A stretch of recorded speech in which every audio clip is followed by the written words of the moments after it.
Soki eswa se kwa kateo na vina maye na suka wapie.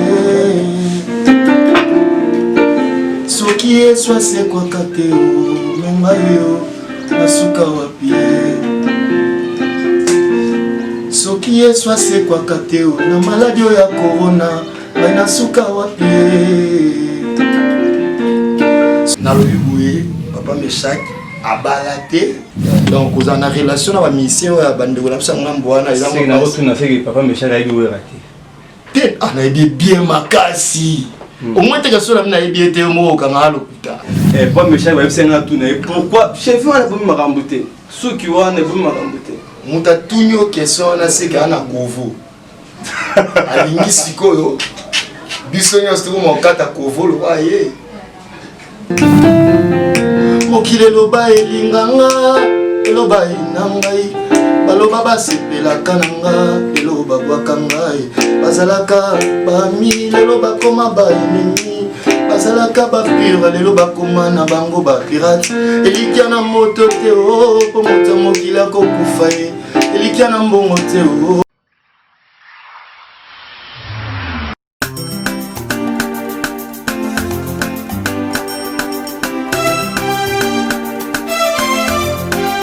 Mbote Nabiso, partout au Bozola Nabiso, de part et d'autre.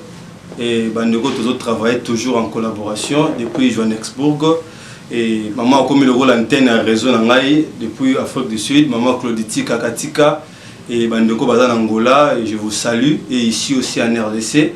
Et Mbote Sika Bozali. Aujourd'hui nous sommes venus encore dans notre nouveau numéro avec votre artiste que vous nous avez demandé tant de choses. Vous avez vraiment besoin d'aller, bon aujourd'hui tout ça l'effort, tout découvrir, tout looky et puis tout juillet. Et l'évangéliste Meshak. Et abonnez-vous massivement. Bokota ndé ba musu ba bokota vraiment parce que bo rater le mama longa ndé za la diffuser mama longa ndé ka bozolanda. Et aujourd'hui nous avons l'évangéliste Meshak Nzimbu. Bonjour papa. Ouais, bonjour frère Moïse Moki. Et merci moi na ko répondre na invitation na biso na plateau na biso ya le Moïse Moki TV et bande ko bangi bayeba tamsunga na yebi ko leka bango ba Meshak Nzimbu. Merci. Papa Meshak Nzimbu, artiste, musicien, chrétien, serviteur de Dieu, ex-décorateur. Ex-décorateur à Mapila. Donc nous évoluons toujours dans l'œuvre de Dieu. Merci beaucoup papa. Et tu as bêta to solo là. To solo là vraiment. Et dernier disque. Ouais, tu as évolué petit à petit par la grâce de Dieu. Nous avons en étape de chanson promotionnelle. En 2015, nous avons passé na Kabele Motema. Et puis 2016, 17, je crois, nous avons Maranatha. Et puis maintenant, nous avons la conclusion. Donc ce sont des chansons promotionnelles au toutier. En attendant, nous avons battu sur le bobo pour que le disque soit disponible. Dans la chanson, tout en général, les a combien de titres? Bon, ça a été prévu dans la 16 titres, mais suite à l'impossibilité, on verra. Total, à 3 ou même 8 titres pour nous modifier. Pas Meshak, on dirait que donc, Bandi Malamoro, 16 titres. Et si ko banze bango ezoye là, ils ont 4 athées. Alors comment se trouve 4? Bon, ils ont souci au alors pour que souci on a réalisé et c'est un financement. Alors mais pour nangai moko nous avons posé à 16 titres. Alors ceux qui ont une incapacité à comme à 16 titres, to kabolango ils ont 8 titres. Na 8 titres, papa Meshak Afoni. Et ils ont combien de featuring? Bon, on a 8 titres, on a toujours un featuring Moto Betaki. Et puis deuxième chanson, ils ont dit conclusion autour tu connais actuellement pasteur Henri Papa. Henri Papa Moulage. Bon, premièrement, n'a pas Henri Papa, j'aimerais vous dire d'abord félicitations. Ouais. Parce que c'est une chanson où le lot na monnaie na YouTube, ça a pris vraiment Fox, kilo déjà. Ouais. Et pourquoi seulement Henri Papa? Parce qu'il y a un renommé le lot, parce qu'il y a un mot pour nier. Merci Papa Moïse, c'est une bonne question. Premièrement, na wayebi sayo tant tout ça là, nous ça là nzambe, ce même tout comme na pensé à oyemba na mutu. bayembaka na mutu oyo aza premièrement na lignée na yo na pesi exemple par exemple neti nazabu na rozwa jamais Bob Marley na rozwa jamais Lucky Dube to na rozwa ndeko mosongolo par rapport bazwana nous basala choix featuring par rapport ya lignée na yo na premièrement. Deuxièmement eza par rapport à moto nzambe ateo na motema parce que ceux qui bon moto to sincère oyemba na batu nyonso nende ko mo atuna nga question abindenge no yemba na pasteur kingandi te ngabi non nzamba poni te na oyemba na ndenge donc nga na obi na souci oyemba na mutu premièrement faut nzamba pona mutu wana et puis na otala na banzembo naza nango par rapport ya style na ye aozala l'aise na nzembo ni sinon tu aurais appelé ça mutu style mo boya vandeti par exemple natangi kombo ya José Nzita ozu José Nzita par exemple peut se rumba ako se retrouver penza te par rapport à ndenge ba reggae na beta bawa nde nzamba tsaki biso à cœur tout travailler na pasteur Henri Papa et yango toujours continuer à travailler ce pays ndeko X tourner et tout bien papa Meshak voilà tout solo na oki ba Lucky Dube na pour la nid nous retourner à la question non on a retourné à l'émission ka oyebi kingandi bon pour la relation et dans ma passi mais biso nyonso avant to comment servir nzambe mutantaza histoire na yaza na passé na ye misu nzamba zo ba ona ba mesa gambela misu nzamba lorota ba ona ba kimbuta misu lorota ba pe na ba lignée ya ba musique mo alors na fermer en parenthèse pour na ngamba ba twana en ce qui concerne ba relation ceux qui n'a bi cause na relation na ba musicien wana eza na moi dur yoye ba na bango kukuta na bango sula na bango na bisaki na début ya likamba lignée musique yo na sala esengité na kangama peut-être na bango donc oza na relation na ba musicien ya bandeko na bisa ngambo wana eza mo na retourner fait papa Meshak ayebi we raté te ana yebi bien makasi au moins te kasola na yebi te mo kanga lokuta au mituno ba au vendre la planète nini ce sont des mensonges et l'hypocrisie bande on a sur ba chrétien tout ça à la l'air mo ou les qui na mission ande mo x atunyo ni mission na plutôt atunyo est-ce que oyebi ndeko kingandi ou wangani publiquement na ba ba na banda ba comprendre que frère ou akosi bande bozolanda de papa Meshak ayebi ne wera ndo ndazo loba na ayebi ne wera non bino nde bozaka no ba papa journaliste on ngotela accent papa mo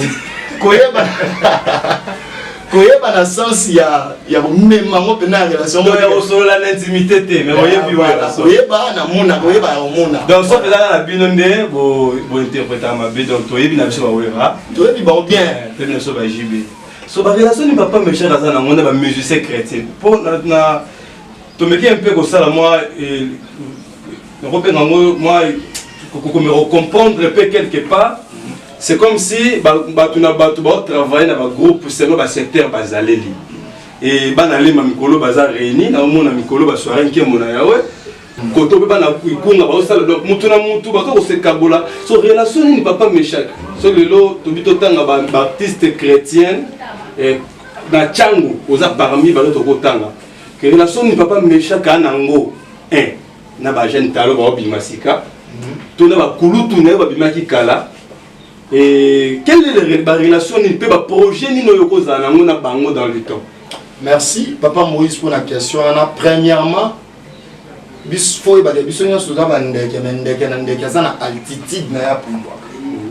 Ba ça la relation na mutu te parce que au monde na kaye aza public, aza populaire, mais ba ça la relation na mutu par rapport à ba ambition na yo.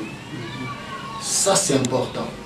Bah ça la relation à mon tout par rapport il y a ambition. Deuxièmement il y a des relations forcées. Oh mon tout moi autant qu'artiste a forcé à sa relation à papa Moïse, mais il y a des relations où Dieu nous impose abi papa Meshak olingoli maté au kutana Moïse. Ceux qui n'ont pas développement mingi le roi des émissions tant penza ya mukeme à la prochaine tout ça l'effort ya encore développement. Ceux qui tobi na relation moko songolo na ba misenyo so ali na moi compliqué mais il y a cela on a yebi par rapport à ba vision nanga et puis deuxièmement par rapport à identité à o malazana. Yo tanga Bible yebi tango Abraham banyaba ki balela Isaac moi c'est ba dit il faut premièrement c'est ba critère oyo moi si on a faza on a surtout que ça domaine à choix ou que ça a raison donc bah ça la relation il y a oui banana mon premièrement faut eza azala au vous avez une même identité donc ba relation au ngana nango na ba musicien au bien souvent ba jeune talent ba musicien ba imbela nzambi mingi ezara comment pourrais-je dire ezara juste mettre ensemble pour nous soutenir mon salaire ya nzambi et kende liboso mais en dehors ya wana ezate photo et comme retrouvaille mo boy tout sangana ka tout lambisi ba fufu boy ndeto yebani na yo lelo occasion elengi ya boyeba na papa Moïse c'est ça ngayo l'émission alors donc na sala relation na ba jeune talent wana objectif eza moko moko kaka tout simplement pour na œuvre ya nzambi et non pour na retrouvaille mo quelconque. Merci vraiment na ba réponse ya papa na biso Meshak bandeko tout bozola na biso depuis Hollande et le prophète Jocelyn Yana et papa Meshak notre producteur Billy depuis Suisse papa Meshak yeyo so vous comprendre que ma talent ali à toi avancer peu déjà mais moi makamwa mike o esenga le bon na bino c'est important c'est vraiment important. Papa Meshak, oui, papa Moïse. Tout solo, ok. Tout solo. C'est quelque chose qui est monté dans mon cœur. Dans Ayambio, on a bandit l'évangéliste Meshak Kanzim. Pourquoi tous les musiciens finissent d'être des pasteurs, des révérends, des évangélistes?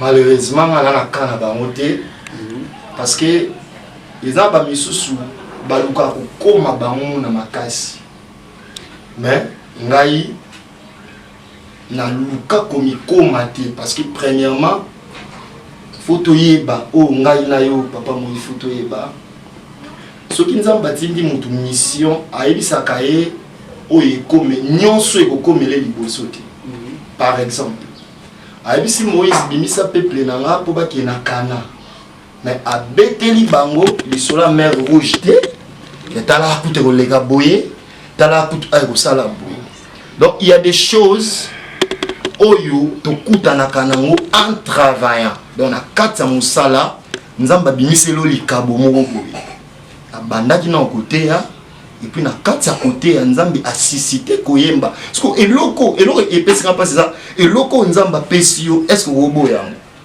mais il y a nansela o baza azana peut-être prédicateur mais alors elengikaka yepa komaka musicien yepi ayemba wana siko ekomi wana siko likambwa ye na mutabenga ye mais nga na défendre mingi kana nga na bandaki nanu na oteya na zoteya et puis na leki na chorale alors nzamba bandi opesa nga be banzembu tani comme kokola tout nande lelo tozo évoluer donc ils lo mo beti na inventer yango différence a koyeba muto azo inventer na muto auti na nzambi ezalaka biso te eza musala oto sala face ya opinion donc bato baotala onde bakobaki muto abengama muto azo forcer neti yo vraiment son intéressant azo forcer non ndima te pour wana art malgré ça sembla wana art na misapina yo donc ce sont des choses où nzambe mo rapesi biso mais ba oto bazo fabriquer pour akanisi lokola peut-être soit atikali monter ya opola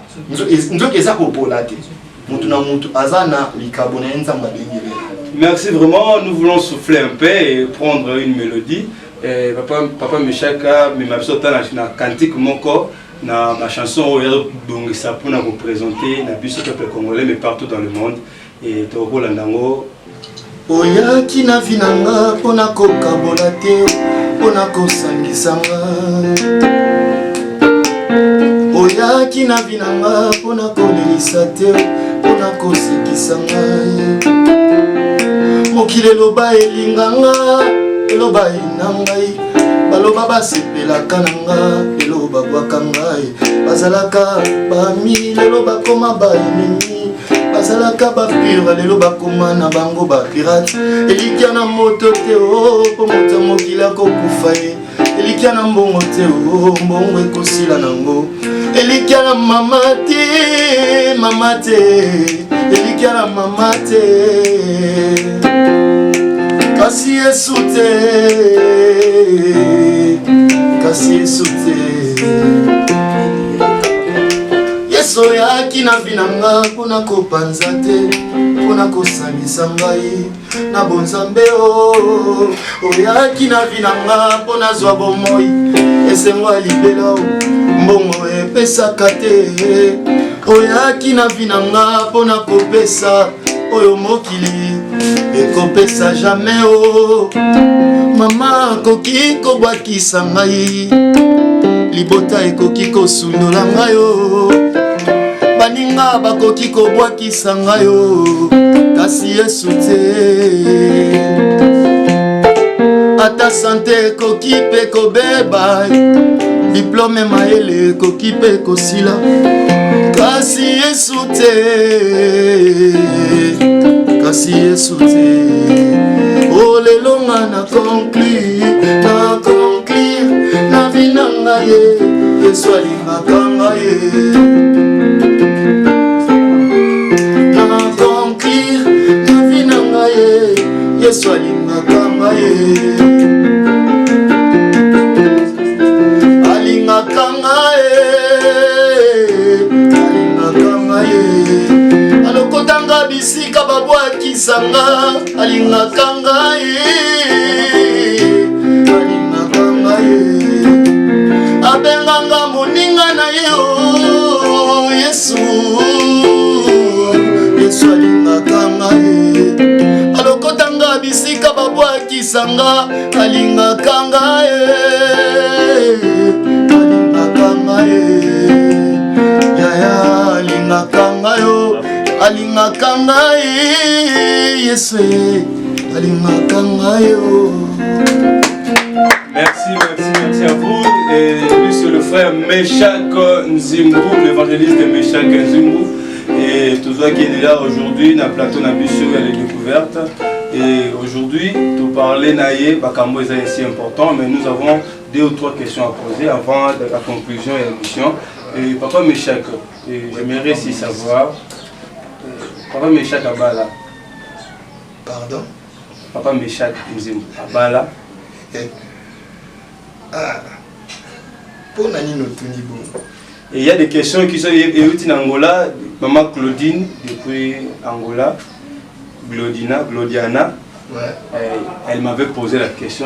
Papa Meshak soit dans le plateau, ceux qui Abala. Il y a des questions qui m'avaient posé. Elle bosse, Papa Meshak soit Abala.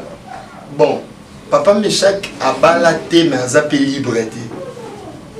Donc, la réponse était Papa Nabiso.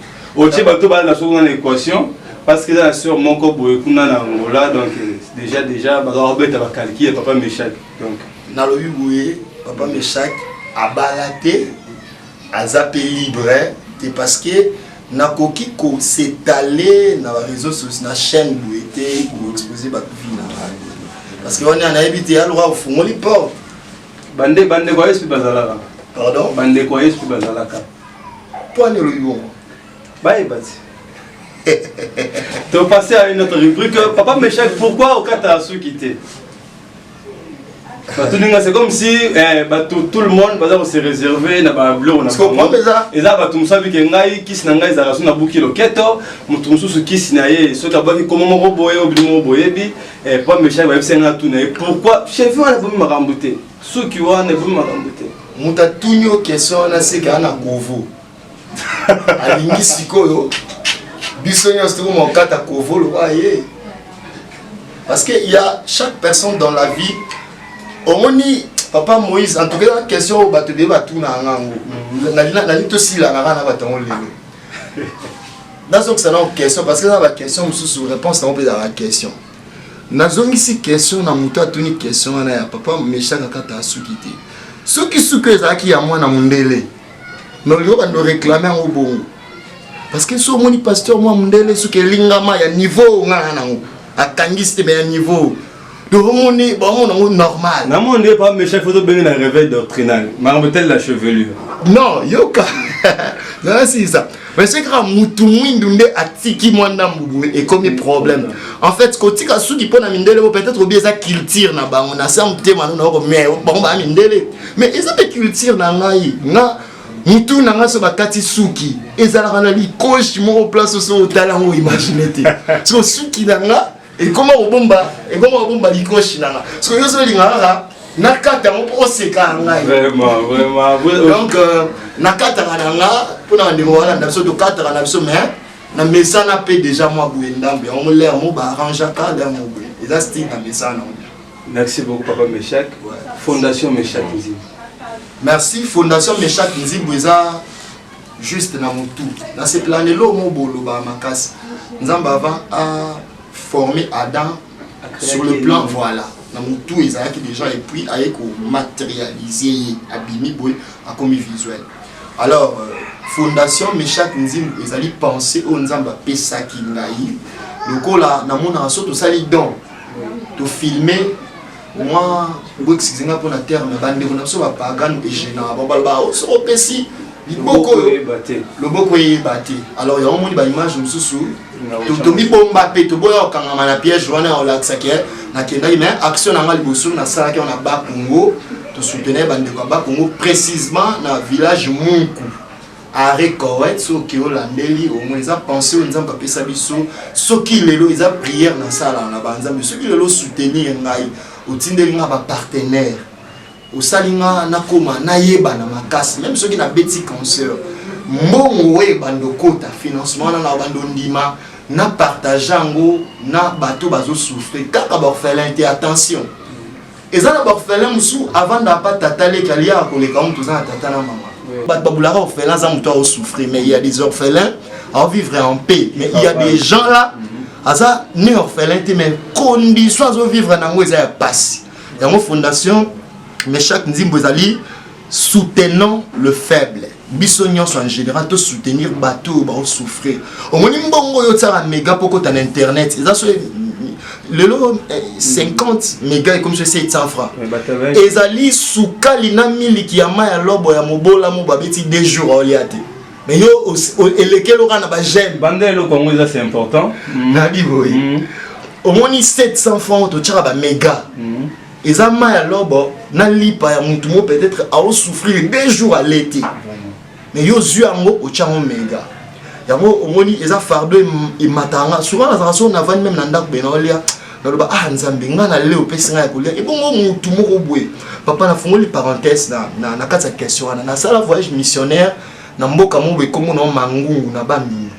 na kuta bazongisa mwana ya muke makila directement babendi pa mukolo na seringue bazongisi na telemi boye na otala on dirait film après quelques minutes na moni juste nzoto ya mwana ni s'est transformé bato ba landa biso so bola ba informer bolibo vérifier ba information oyo boke juste na bandundu so komi na mboka mo babenga abukangalu mission lonzo okoti boye na bamboko akati wana tokenda voyage missionnaire na mboka mo précisément mangunga na mona mwana ya pasteur bakena ba ozongisa ye makila sila ki ba bendi makila na nzoto ya muto aza déjà en 3e âge donc koko ba benda makila na ye ba ozongisa alors ba makambo na nyoso révolter na binzambe so opamboli ngai na osala effort na vie na ngai na fungolisa omoni mama kemba nzoto kemba tendresse nyoso sila nzoka pona otuta aka fufu mais na kinya tozana ba machine o ya essence donc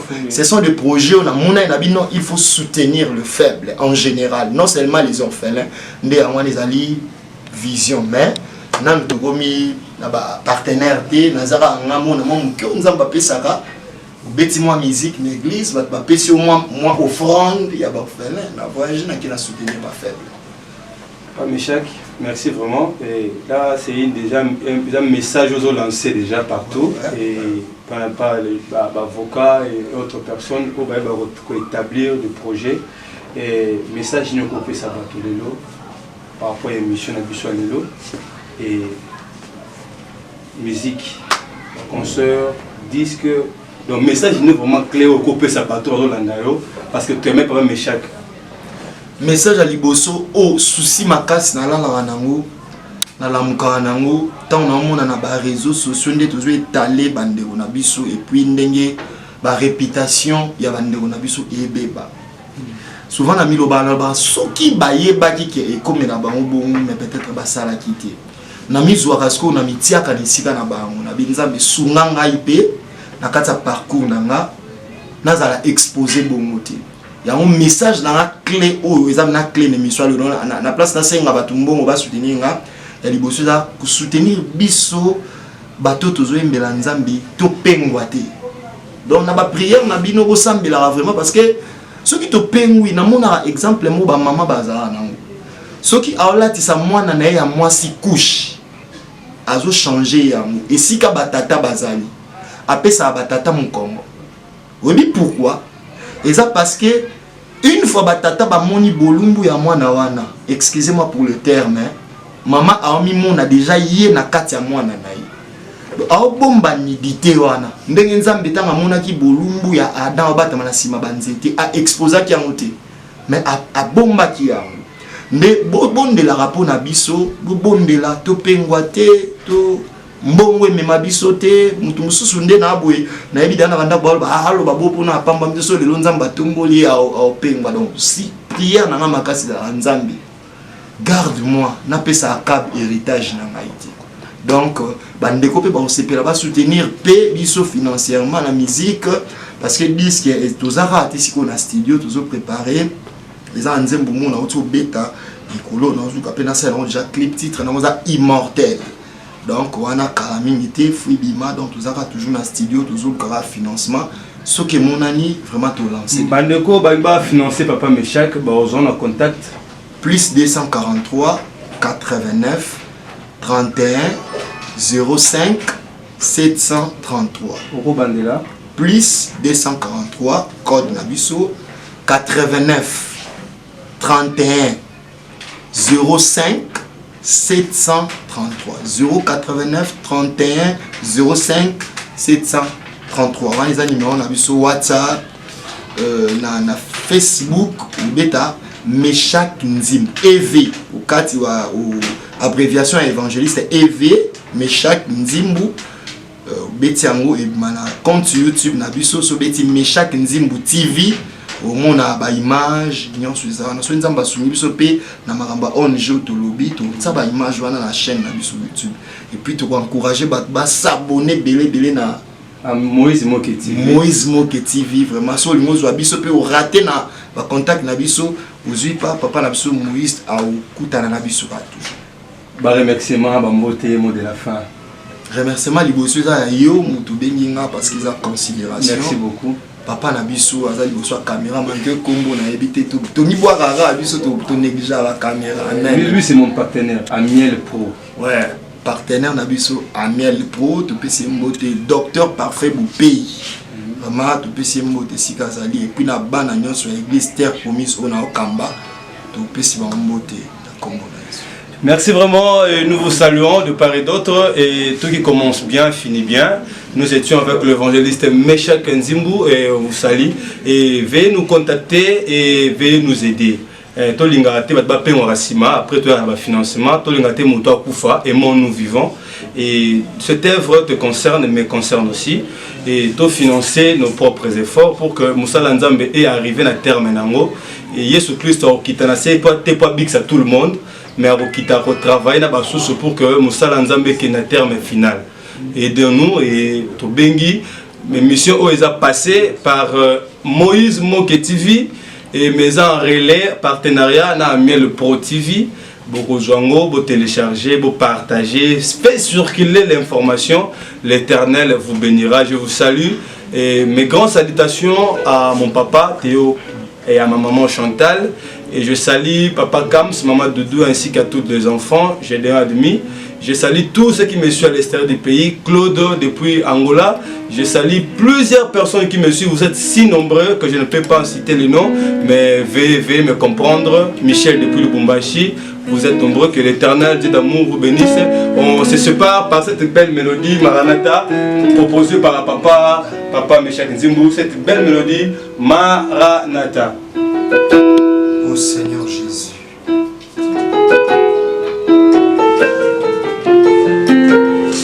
Soki eswa se kwa kateo menga yoyo nasuka wapi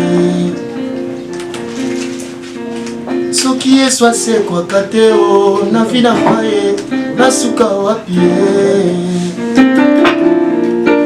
soki eswa sekwaka te menga yo nasuka wapi soki eswa sekwaka te na maladi oyo ya korona ngai nasuka wapi soki eswa longaka te bofele bofeline basuka wapi vraiment soki eswa longaka te menga yo nasuka wapi po kaka yenda bokolaka ngai kaka yenda tamisaka nga kaka yenda bundelaka ngai na bitumba molili kaka yenda lombisaka nga Maranatha yaka Yesu na ngai yaka yaya na ngai omona pasi mpo na ngai Yesu omona pasi mpo na ngai yo Yawe omona pasi mpo na ngai yo